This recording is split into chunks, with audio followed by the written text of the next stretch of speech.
Good morning. Pull that. Good morning, Mr. Speaker, distinguished members here. I'm also opposed to HB 368. HB 368, I've reviewed the bill in its entirety. I've reviewed the report in its entirety. And I'm also very familiar with the history.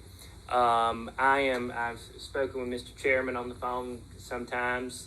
And furthermore, I am the only practicing attorney in the whole entire county of Banks County.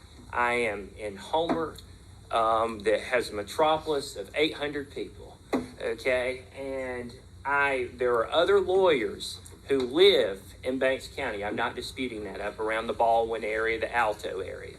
But there is no one who practices actively except for me. So I'm dyed in the wool, a Piedmont Judicial Circuit person. I have been part of the system. I've clerked for Judge Moats, Chief Judge Moats, and back at that time, he was in Banks and Barrow. As Ms. Barnett pointed out, he had a dual housing. It was in both Banks and Barrow. There are a lot of the logistics. The logistics I've heard a lot about. I don't think there's anyone here who can talk about the logistics more than myself, because I'm in Homer. I'm there on the ground every single day. I have two offices. I have one in Barrow County in Statham, and which is almost in Oconee County off of 316. And I got another office. My main office is in Homer. Okay, I started out as a practicing attorney when I got out of law school in Homer. Been there ever since, and I have no plans to change from Banks County. I am also the public defender. I'm paid by the county of Banks County as their public defender. I have been their public defender for years. As such, that is obviously a county payment, and it's not a Superior Court state payment. But certainly I am involved in government to that level in Banks County. And I see an extreme personality conflict amongst all the members. And it's very troubling to me. It is a conflict. I think that Judge Booth, if you all remember him testifying last year, talked about the sheriff and the DA. They don't get along. I don't think anyone says or would believe that they get along. But that's very troubling to see that a sheriff and a DA's personality conflict can affect over 100,000 people, i.e. because you got the Piedmont Judicial Circuit that's got roughly 180, 190,000 people in it. I don't know about the Mountain Circuit. I'm guessing it's probably got 120,000 between all the counties, probably 100 to 120,000. And seeing all of those people that are going to be affected is very troubling to me.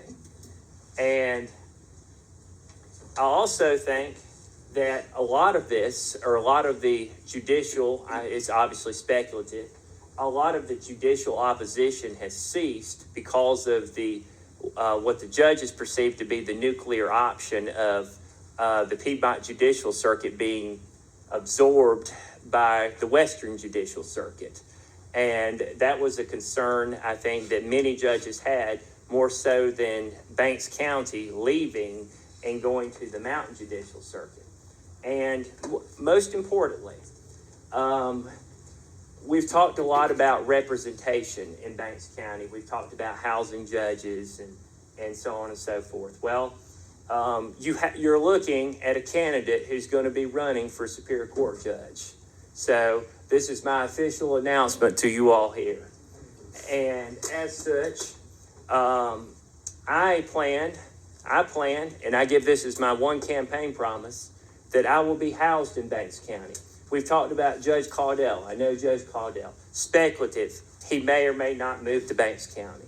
I'm telling you as a campaign promise today before this committee, Mr. Chairman and distinguished members, I will be housed in Banks County.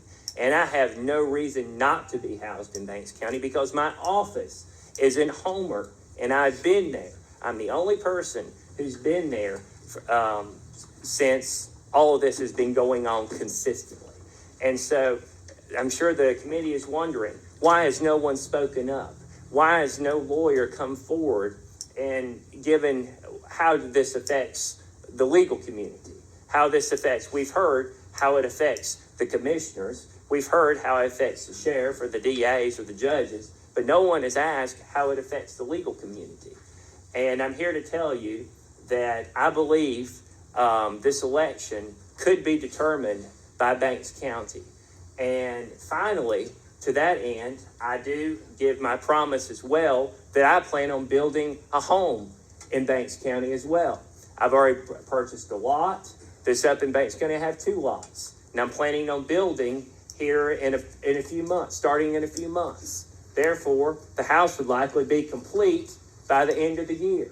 So what happens? I get disqualified as if I'm elected. Do I get disqualified? Because Banks County could vote me in. Do I get disqualified come January 1st when I'm sworn in? And if Banks County's in a different circuit, does that mean I get disqualified because that's my residency?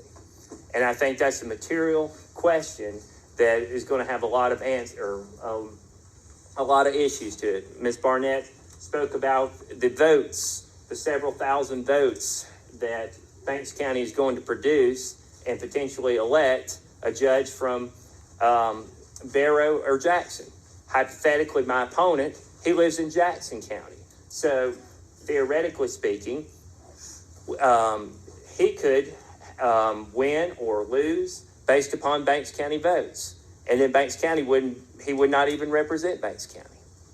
And it's just troubling as far as to think of the potential situations that come about through that. Okay. Thank you. All right. Any questions for these witnesses?